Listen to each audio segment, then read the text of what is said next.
Now, I'm really excited to be kicking off today with a really interesting conversation with our very own Chief People Officer, Kahina Ouerdane. This conversation is going to be all about hearing from the executive level in the field and learning from Kahina's experiences and diving deeper on what matters at that level and across that level as they approach their jobs and they approach the overall employee experience.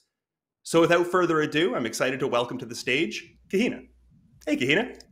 Hi, I'm very happy to How be are you here. doing today? Very good. Very hot weather here in Montreal. I never complain about that. So. Never complain. No, I'm same thing in Toronto. It's quite nice. So let's kick off the conversation talking about that executive level. So how do you think and talk about engagement at the executive level? What are the most impactful conversations on that topic that you have as a team? And how do these conversations translate into business impact? Right. So, I mean, obviously, we're trying to, as I always say, drink our own champagne or eat our own dog food. I find that champagne is more sophisticated than dog food. But, the mission of our business is to really make work better. So, we're obsessed by employee experience in general and everything that we build. So, we try to walk the talk when it comes to our own reality internally. Of course, we're not perfect. We're constantly thriving and striving to get closer to this ideal that we've set up for ourselves. However, we do talk a lot about it at the exec committee. So I don't know about people listening to us right now and how these things play out in your businesses, but in the past years, we've seen such a big shift, right? The pandemic and everything that happened that made it so strategic for companies to be able to attract and retain. I don't like the word retain, but keep engaged and mobilized key talent to be able to achieve the great things that we want to achieve. So it's not an afterthought anymore. It's not a side conversation. It's at the core of everything that we do. If we don't have top talent that joins, that stays, that wants to achieve great things, and that contributes actively to that, we're not going to be able to meet none of the strategic objectives that we've set up for ourselves. So in my reality at the exec committee that I'm part of, we do talk about it weekly, actually. So we talk about, and of course we have tools and we have metrics that we follow that really helps a great deal. I think one of the things that did happen in the past was that everything that was people related was perceived as being soft and intangible and non-material, and therefore not as true, right? More subjective. Now, there are all sorts of ways, and we can get to that later on, but of making this more tangible and concrete. And by looking at, what gets measured gets done, well, that's the same idea that we have now. So we do have tools and ways of talking about this regularly, looking at variations when it comes to ENPS, for example, the engagement metrics that we follow. And so, for example, right now, every Wednesday when we have our executive weekly meeting, we do a roundtable of all the executives, and we're reporting about, what are the fluctuations happening? What were the actions that were taken in every single one of our functions to be able to see a progression in some of the engagement metrics, let's say, because of course it's not even throughout a business. So you'll see moments and places where sometimes it's a bit more difficult than others. And we really talk about it very openly. One of our values is we tell it like it is. So again, we try to walk the talk and be very, very blunt about it. So even yesterday we had this roundtable. I opened the floor, talked about things that were happening, and then concrete action items. Sometimes it's at the function level, but sometimes it's an action item that should be also discussed at the executive level. So another example that I might be sharing with you right off the bat is we decided to do a custom poll survey not so long ago with one of our own tools, which is Office Vibe, because we wanted to dig deeper to understand the reality of our employees. One of the things that has been happening since the pandemic, and because we're remote, is that we're a bit farther, right, from our colleagues on a day-to-day basis. We don't bump into each other at the coffee machine anymore. We've all heard that, but it is true. I come to the office often. I don't see a lot of colleagues. So what is really happening? What is really on people's minds? And it does have a huge impact for us at the exec level because we want to win as a team. So if we don't know what's worrying our colleagues, what will make them more sensitive to go look elsewhere and to get that, to accept that aggressive offer that maybe came onto them, well, then we're going to lose them and it's going to impact us, right? So we did decide to run a deeper custom survey poll where we ask all of our employees questions about their engagement level and so on, and questions about alignment and questions around their understanding of our strategy and so on. And you know that, Rob, because you're you're a colleague of mine. And so we really did analyzed thoroughly the results, we saw some things that came up, such as we don't feel that there's good enough or often enough communication of the strategy with employees. We feel that sometimes it's not clear for us the alignment between my work and the strategic goals that we're trying to achieve. And so we did have not only conversations at the exec level, but we even did a workshop on the leadership day that was focusing on our executive communication as execs, and then we came up with an action plan. But all of that trickled from that survey that we did with employees, asking them, what's up. And after that, obviously, and we shared that last week, and that as well, we shared the results of that throughout the whole company. These are the results. These are the concrete action items that we've taken on as a leadership team, but also the action items that we're inviting everyone to also follow up on, because a culture is not just the fact of a few happy few at the top, right? A culture in the business and the way that we operate is a topic that everyone should be concerned about, because we're co-creating that together, right? So it's how do we keep that conversation ongoing, and how do employees make us accountable of things that we are accountable for and remind us of that, and at the same time, how do we also remind the rest of our colleagues in the business that they're also accountable for something? So for me, it's like a dance of accountability in a way. I've said many things, but in a nutshell, those are a few examples that come to my mind when you talk about how often and how do we talk about employee engagement at the exec level. Yeah, one of the things that I really hear throughout what you've said and what I've experienced is that element of transparency too, right? Is you can be collecting all of this information, be having all these conversations, but it really matters when you are opening up at least the view into that conversation with the wider team. One area I'm curious, are there conversations maybe that you don't think are happening either on our executive committee, or maybe that you're kind of seeing across industries that you think, these are conversations that I'd like to be having a little bit more of? I mean, again, I feel like we do talk a lot about it, but I was thinking about that, and there's something around the concept of belonging that I find is a bit complex to tackle and maybe to talk about. So, we talk about ambassadorship and championship and pride of working in your business, which is great. And we follow that and we care about that a lot. But there's something a little bit deeper and a little bit more subtle that has to do with belonging. You can't force belonging. And especially in a remote context or in a hybrid context where you don't get to see your colleagues every day, how do you feel like you belong in a place where that's virtual most of the time, right? Sitting from your office desk in your room or, at home, switching from one company to the other, still sitting at home at the same desk. How do you build that? How do you feel that you belong to the group without having those? So I think those little conversations and organic moments together. So that's something that I think we could be talking a little bit more about. How do we define that? How do we track that? How do we improve that? I don't have all the answers, but that's something that's kind of on my mind right now. Yeah, and it's interesting. I touched a little bit on that when I introduced the whole day too, right? Is we're going to talk about these really big moments, the onboarding and those things that are really relevant across companies, regardless of your industry or anything. Like there's these moments that exist in the employee experience, but then there's these little moments that I think what you're saying is really fosters that sense of belonging. And how do you, as an executive team and as an HR team, how do you have the conversation? Like, what are the micro moments? And I think that kind of, sorry, yeah. No, sorry, because you're just talking about this and it's making me think about something. I was reading, following things online and on LinkedIn and seeing some people say, oh, it's not only moments that mattered, it's about every single little moment that happens. Mm-hmm. And I think that both are true. But I mean, if I made the analogy of life, and bear with me for my analogy that will be highly imperfect, but it's like, of course, you're in a relationship with people. Of course, everything lies in the day-to-day and how often do we speak to each other, and how genuine is it when I see my friend, and how open can I be? And you'll also remember the day that your mother dies, if that friend called up or not. You'll also remember when you have a child, who are the people who kind of showed up for you. So mm-hmm. I think that for me, there's kind of like two levels, and I think that mm-hmm. both need to exist. So again, I'm thinking about onboarding. Like, you'll always remember the way you were welcomed at someone's house for the first time.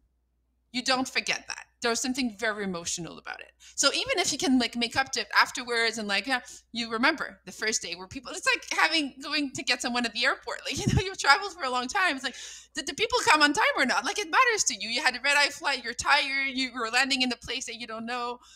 So that's where I think it's important to have like both levels at the same time in mind for a team like Hmm. mine. And again, people are listening and watching and be super curious to hear you on this as well, the audience, but we have to think about both. Yeah. And so the moments, so it's like, how welcoming will I be when you first come in? How sensitive will I be to your reality that you're a newcomer, that you don't know our internal language, that it's a brand new culture that you're entering? It's like visiting a new country, right? And maybe you do speak English in Montreal and Toronto, but there's culture, there's differences, Hmm. and it's subtle and it's going to take time. But welcome, and this is who we are, and so that has an impact on people for sure. But if I give you like all glitters and gold when you first come in, and then I don't follow through, well, then that's not going to matter either, right? So that's why I'm saying like it has to be on both fronts, because Yeah. otherwise none of them really matters. Yeah. Yeah. Yeah. Absolutely. And you've experienced pretty significant growth over the last 2 years at WorkLeap and in your position at WorkLeap. And it's something that I'm sure a lot of the HR folks that are listening have also experienced. We've had a really interesting few years of hyper growth and of challenges across industries and across companies. So, in your experience with that, sort of, we've increased the employee size by about 2x in your last 2 years. How did you think about engagement during that rapid growth period? What were some of those big challenges? And for companies that are going through similar growth, um, what are some of the biggest opportunities that HR teams can be looking out for? Yeah, I'll just share my own experience because who Mhm. am I to give advice to anyone? And again, you can pick up on whatever you hear if it makes sense to you and if it resonates. But anybody who works in our field knows that everything is so contextual. So I'll share my own context, and hopefully it can resonate or make other people think about other things. And I'll be again super happy to hear you on this as well. Obviously when you're growing, it's the first thing that's on your mind, right? It's like, how do we keep the magic, the secret sauce of the business, the DNA, the what makes us who we are, while becoming more mature, more professionalizing ourselves, having more structure, putting more processes in place because we don't have the choice because we're growing. So of course it's like the number one obsession for sure. And then it's also realizing some people liked to live in a village, a big village, and then whoa, we're becoming a city, and then maybe I'm not the biggest fish in the pond anymore because it's not a pond, it's a lake, and then I don't know, I don't see that many fish anymore around me, and I'm not sure that I'm enjoying this. So it's also normal in terms of movement to see a movement and a progression of some people who don't necessarily see themselves in the business anymore.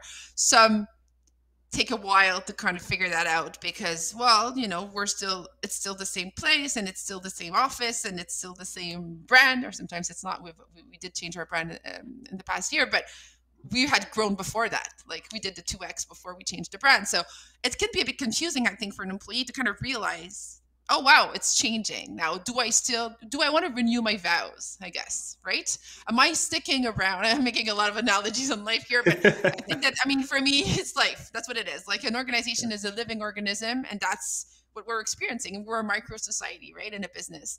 So basically, it's like for every employee to kind of ask themselves that question while trying to achieve those very aggressive business results that we've set up for ourselves. So it's like a very tricky balancing act for us as a people team. I mean, it's extremely exciting. I love doing that. And so, and how do we also show for it? So going back to the second part of your question, what are the opportunities? Well, one of the opportunities would be, for instance, for people who have a lot of appetite and want to grow, well, then all of a sudden there's more opportunities for growth, right? There's more progression possibilities. Internal mobility becomes more possible. So that's fun because you've got more to offer to your people as well, right? Yeah. And it did, I mean, I'm thinking about concrete cases that did happen within our business, and it's fun to see people who, like, 2 years prior, you would have said to yourself, oh God, it's too bad we're going to lose this person because they're so good. And we know that someone's going to be poaching them and we have nothing to offer, which is always an excruciating feeling. Mm. And then bam, oof, okay, we've grown. There's more space. There's more opportunities. And then we can manage to keep those people in the business. And that's also just a side note on internal mobility. It's such an impactful, positively impactful way of, having people who know the business, the values, they know a lot already. They're highly engaged already, and then they're transferring knowledge, which also helps cross collaboration without a business. So when you can do more internal mobility, the better. Yeah, Yeah. absolutely. So, in a similar vein, Workleap, of course, acquired Pingboard last year, a company that was based out of Austin, Texas, with employees across the United States. How did you think about the employee experience and everything that we're talking about as you integrated a new company into the team, and how did you think about engagement? Yeah. So it's very interesting. I mean, we thought about engagement right off the bat, the first second that we started the due diligence process before acquiring the company. So again, maybe I'm lucky to be working in a business where we care so much about it that it's part of the due diligence process, right? So we were kind of two co-leads running the M&A, the acquisition piece, so like more the deal making and so on one hand, and then the people side on the other, and we were like we felt jointly accountable for everything that was happening in the process. So that says a lot about how early we started to think about Mm. engagement, right? Like right off like the business case stage, we already talked about that. What's their culture? How do we operate? How much, how likely is it that it's going to fit? Now, you do all of that, but again, it's like traveling. You learn the language, you're doing Duolingo, you're reading all the Lonely Planets and so on. You don't know how you're going to react when you land there. You don't know if you're going to get food poisoning. You don't know if you're going to feel, at ease, not at ease. So it's a bit the same. It's a marriage, like it's a wedding in a way. So you're Mhm. discovering there's unknown, and so for me, and again, not at all saying that we're the queens and kings of this, but we're learning as we go. Keeping like communication channels open at all times did Mhm. help a lot with the company that we were acquiring. That was also part of the criteria that we were looking at. Are they genuine? Are they transparent? Are they open? Will they be open with us? Because that, I mean, again, like in any relationship, it helps a lot because you're able to untangle issues as they show up Mhm. along the way because you can't plan everything beforehand. When you were both thinking through but actioning that acquisition and the marriage, let's call it the marriage because I really like that analogy for it. What would you call out as some of the kind of the moments that matter, the like those key milestone moments that you really wanted your team to focus on, you wanted the other teams to focus on to create a positive experience, let's call it. Mm-hmm. One of the things that I was thinking about around that was, I mean, before creating the moments with the new people that will be joining us, there's also like just a discovery piece. So if I can just go back to that for 1 second, Mm-hmm. um, how do you assess the culture, and how do you know if it's going to be possible for those people to feel engaged? Because again, engagement is something very subjective, right? It's something that you can't it's not like there's like a one size fits all type of thing. It's more like, what are your values? What do you believe in? What's your vision? Oh, we have the same. Oh, maybe that's going to fit. And then you're going to feel engaged. But maybe that's not the way you see things or your approach work. And so then it's not going to fit. So it's not like there's one process that's going to solve it all. I think it has to start with kind of a joint foundation of values and vision and so on. And then we can be intentional about designing a journey, as you were talking about. So just to go back to that piece for 1 second, we went down to Texas, to Austin, to kind of meet with people there. And that was a really important moment, to spend a few days and have a few dinners and just like talk about the moments that matter, that are not necessarily the biggest ones, but more like Mm-hmm. how do you celebrate things, and how do you recognize your employees, and how do you onboard them, and how do you offboard them? Just because it gives you a sense of the importance, it gives you a sense of how to do things and why to do things the way to do. So that was good for us. And then of course, we're talking about like the moments that matter when you're inviting new friends. And we had also acquired another company a few months prior to that was based out of Quebec City, smaller company that time, but it was the same thing the two times around.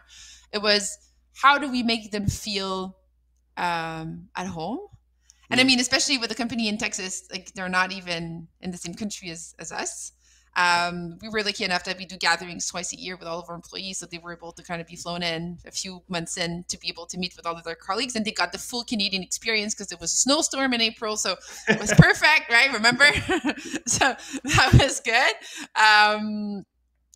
So having those moments together, but the onboarding was important because we Mm. needed to think about them as new employees completely, but with this nuance. They Mm. were new employees who hadn't decided on an individual basis to join us. They hadn't been dating us through a recruitment process. When when you're a new employee, you're dating, right? You have one, two, Mhm. three occasions to ask your questions, to see if you really want to work with these people. You're kind of interviewing your manager because you know it's going to have a big impact on your day-to-day activities afterwards. They didn't get to do any of that, right? Right. Because we acquired the business. So for us, it was something different. We needed to pay more attention. We had all sorts of ways of doing that, but to also make them feel like we would be able to answer their questions. We did AMAs, for instance, my team and myself with their whole team to answer any type of questions they would have on more than one occasion. We ran surveys. We had groups, specific groups to follow their engagement. So with an office vibe, we can create groups. And so we're able to see, and for the first 6 to 12 months, we want to see how are they engaged in the business. And when we look at all the sub-metrics, are they doing well, not well? What's sticking out? Because not only did we integrate them, but now they're scattered in different teams now. So that's why it was good to be able to do that subgroup, because otherwise, how do you know? You know what I mean? Yeah, yeah, Uh, I do. so that. It's interesting because being able to look on a more micro level than looking kind of like across everything, and being able to sort of dissect and get a little bit deeper. And that kind of leads me into one area that I know you think a lot about. Speaking of sort of subgroups, let's call it, or microgroups, you think a lot about the cultural onboarding of leaders. Mhm. Why is the onboarding of leaders so important, and what can HR leaders do, what can the folks who are listening to us do to support new leaders so that those leaders can have an impact sooner? And I mean, I suppose too, like what's the cost of inaction in focusing on that? Mm. I mean, if people are interested in having further conversations on this, like please give them my LinkedIn and we can build a group. I'd be really, really interested in actually exchanging ideas in this, because I'm far from having found all the answers. But it's an obsession. That's the one thing that keeps me up at night. So first part of your question, why do I care about that? Because leaders are so impactful. They're impacting managers who are impacting direct teams, or they're impacting direct teams. They're impacting a group of individuals right off the bat. So Mhm. their understanding of the culture is going to be key, and the way that their a bunch of employees understanding of the culture will be, right? So, and then what's difficult, again going back to my analogy of traveling, it's like, if especially in a remote context, how do I make you feel the culture without having you fly to Italy with me? So I'm going to share you all the pictures of the pasta that I ate and all the vineyards that I went to, and everything that I did. It was amazing. Italy is amazing, but you're not there. So in a remote context, it's tricky. It's tricky to be able to, and again, as we say, we say IT is like the backbone of employee experience now, and maybe we'll get to that later, but our experience is virtual. So Mm. how do we make in the experience that we create? And that's why I really believe in in tools now at this point, because that's really where we live our day-to-day life as an employee. How are we able to make people get things that you can't really communicate with explanations, but Mm. that you would make them understand just by looking or by feeling. So just an example, like say you're a new manager, you're a new leader, you're starting in a business, and then you see the CEO talking to some employee on a Monday morning, and you see the type of exchange that they're having, the type of questions that's being asked, and so on. And then right away you've just answered many of your questions, like how hierarchical is it in this business? How open is the CEO with employees? Da, da, da. And then it helps you cross correct and adapt your style as a leader. And so one of the things I've said, because I've been onboarding managers for a number of years, is at this point, I've seen, and I've been told also by leaders who have joined companies remotely, including our own, it is longer. It takes Mm. them longer to get it, to get the tempo, the pace, the level of how demanding are we, how quickly are we at being demanding at acting on things, what's our level of patience, what's the hierarchical approach? Can I go see my boss's boss? Is it okay? Is it seen as being as throwing my boss under the bus? What does that mean? And so I don't have the answers. Yeah. We've built a few rituals that we're starting with our leaders more and more, things that have not been announced yet, so I'm not going to say it here, but things that we're going to be putting in place very soon, in addition to leadership days that we do whenever we have those gatherings twice a year. So there's moments that we're creating. Of course, the onboarding, I'm thinking about onboarding, because in the onboarding tool that we have, we have all the execs making videos to welcome each employee. And so with their names and so on, and people have been reacting extremely strongly to that, positively, saying, oh my god, like they said my name and they said hi and they cared about me. So it's that's a signal. It's not so much the content of what each person is saying than it is about the fact that the person is taking the time to look Mhm. up the name of this new employee, what team they're part of, what role are they going to play, and then to be able to kind of build this rapport. That's one example, right? So that's good. That helps. That's not enough. I'm very interested in starting a group with people listening. Yeah, well, we'll definitely we'll get that going. We'll get to continue that conversation. And Yeah. I'll say too, I had that experience when I joined, obviously, and we had the videos from the executive team welcoming me. And to use the analogy of like going over to a friend's house for the first time, I felt like I was welcomed with a drink. It was a really cool thing to like see people's faces. They said my name, and it was impactful. So you brought up in that response there about data, and I'm going to kind of lean a little bit into some of the questions that I'm seeing come in, because there's a couple of questions that have already come in on tips, because their execs, the folks who are listening, their execs sometimes aren't open to regular conversations around engagement. So in the context of that, can you talk to me a little bit about how do you and how does your team translate the data that you collect into meaningful action at the organizational level? And can that data be useful to have more meaningful conversations with executives? Yeah.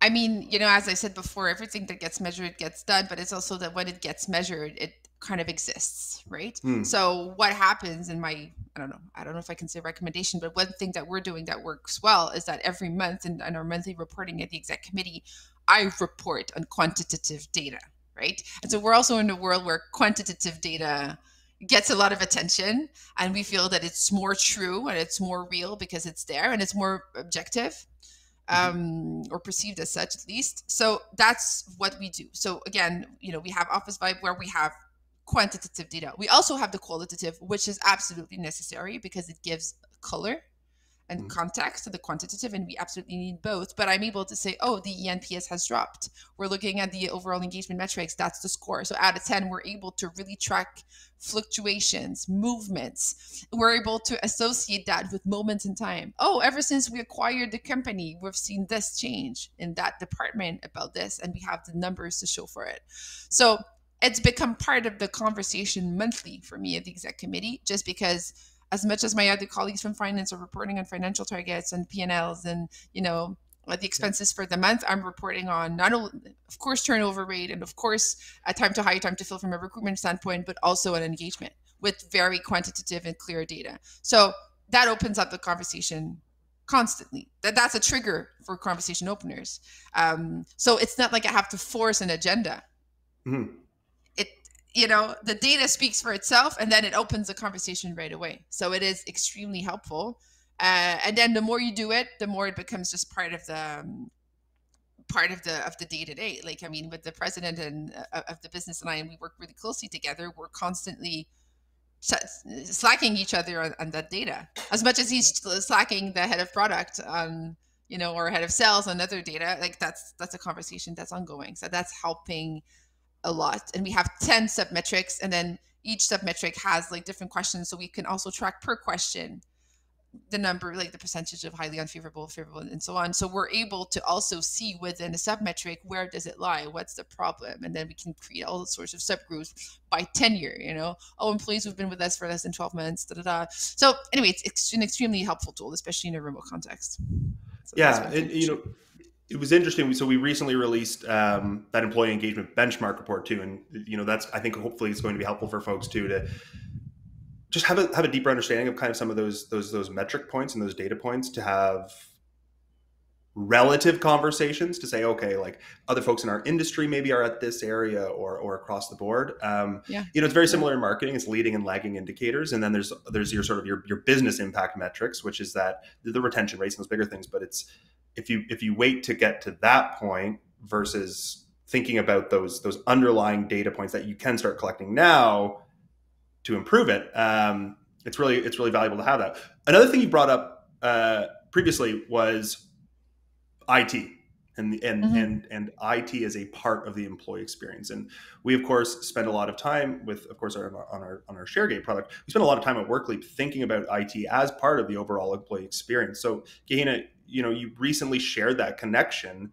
and that connection exists now more than ever. Can you share a Hmm. bit more about why you think that that is? Yeah, 100%. So I said earlier, I think you're referring to when I said IT is the backbone of employee experience. And I Mhm. really believe it because we're living it constantly. So, I mean, it starts with onboarding, especially in a remote context. But even if it's not in a remote context, what everybody talks about when you talk to them about their first days. Well, I had a few problems with my laptop. Oh, I didn't get my laptop on time. Oh, it didn't get shipped on time. Oh, those kinds of things are the first things that people remember. So it's like, again, analogy, but like you're going to a party, you're going to a conference, what people talk about? The food. There wasn't enough food. Like there's like the basics. I need Yeah. my setup to be working properly, and then I can start feeling excited and emotional about the videos of the execs, and I can like start dreaming about everything that I want to accomplish in this business. But if my computer is not set up, like look, I got disconnected just before. I have no idea why, but that was having a direct impact on our conversation, which Hmm. when it happens on your first day at work, well, it does have an impact, right? So there's that piece for sure, and especially in a hybrid context more than ever, or a remote context. And then there's also like another aspect of it that has to do with um specific situations such as acquisitions, for instance. So Hmm. going back to the Pingboard acquisition that we did in Texas, they were operating on their own Slack. They had their own lives going for themselves, and then we had our own Slack, and then we needed to migrate their environment to our environment, right? So that we could all be one big great team. But then it takes time, and then there's glitches, and that migration piece is having a big impact on the delay and having the new team incorporate our new culture. So the longer it gets for that team to be able to join the new environment and have like all of their data migrated so that they can continue to run their business because they need to, while doing it with the rest of us, well, then subcultures can get stronger and stronger and farther apart, and then it gets much more difficult to feel that we're all in this together. The sense of belonging, going back to what I said before, does have an impact, right? And then it can get to a point where some people might say, well, I don't feel that I'm part of that business because I'm just going to go. So what we would think that as something very technical, if it's not handled properly, and it is complicated to migrate environments, and again, I don't want to be always talking about our products, but it's like it dawned on me at some point. I'm like, oh my god, I mean, I was talking about the problem without even thinking about the fact that we were doing something that does that for a living, which is ShareGate. Hmm. But it was a real issue that we were encountering on my team to be able to bring these people in. I'm like, they're scattered, in this specific case, they're scattered throughout 15 or 18 different American states. They have their own thing going for themselves. Like the one thing I want is bring them all in here, as quickly as possible. So, and again, that's an IT thing. And it has to be. And so it's interesting because I think IT is also struggling with other priorities and other things that they have to think of, and change management when they implement tools and those kinds of things. But I think that IT and HR should be, and people teams should be more than ever one, to be able Mm. to build that employee experience together, because we really cannot live without each other. IT cannot have any success if they don't know how to interact with customers, internal customers, and if they don't know how to manage change when they implement a new tool, it's just going to die, right? So they need us, like the people side of things, and we need them as much, because again, if people don't have their laptop set up, if they don't have their environment migrated, I can talk all day, no one's listening, right? Yeah. So yeah, we have to move further in that direction. I think that's really my belief. Yeah. With just a couple of minutes left here, 3 minutes left, 2 minutes left, surprisingly, the conversation has flown. With 2 minutes, I'm going to actually just do one final question, because I really like this question that came in, and I think that a lot of folks are going to just find value into kind of your view on this. So, do you have any tips if this is the question being asked here? Any tips if my executives aren't open currently to regular conversations around engagement, and I need to convince the organization of the value of Mm-hmm. engagement? I think it's about building a case that shows them the negative impact of not having those conversations with data and Mm. quantitative data. So how much does it cost to recruit someone? 85,000, 100,000. We had made that exercise a few years back. It's $100,000 to recruit, let's say. Okay. How much time does it take for a person to get into posts? Oh, we get X months. Okay. How many recruitments? What was the turnover in the last year? What was the number one reason of the turnover? Did you analyze the exit interviews? What was in there? What did you see in the exit interviews? And then linking it back and saying, well, basically what we're saying is, because of a lack of engagement of our people, it has cost us $2.5 million, right? So those 2.5 minutes, you have to speak the language of the people that you're interacting with. So maybe they're not you, they're because of the executive, we're used to talk about, of course, finance and data and quantitative data. So translate your issue within quantitative data, open the conversation, and then go get tools. I mean, that help you do more of that. But start with that exercise would be my first reaction.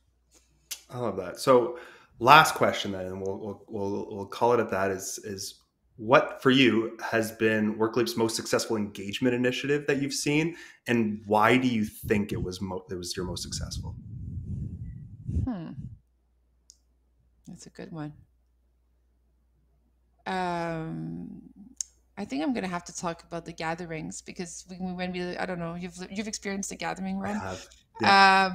Trying to do a mix of like alignment, vision, strategic objectives, taking stock, learning lessons, but also moving forward, aligning everyone, discovering about other aspects of the business, creating cross collaboration or moments where we get to meet other colleagues, having social interactions. I think that's something. I mean, when we do reviews or surveys afterwards, we get a very high appreciation note on that. We see impact on the engagement after those moments that we do share together. So that's one thing that comes to mind. I'm sure there's tons of others, but they're just not coming on my head right now.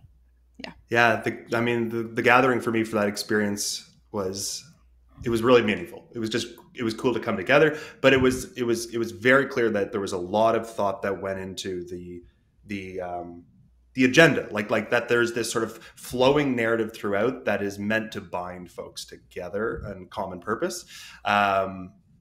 So it was very meaningful for me. So with that, Kahina, thank you so much for joining the Moments That Matter Summit.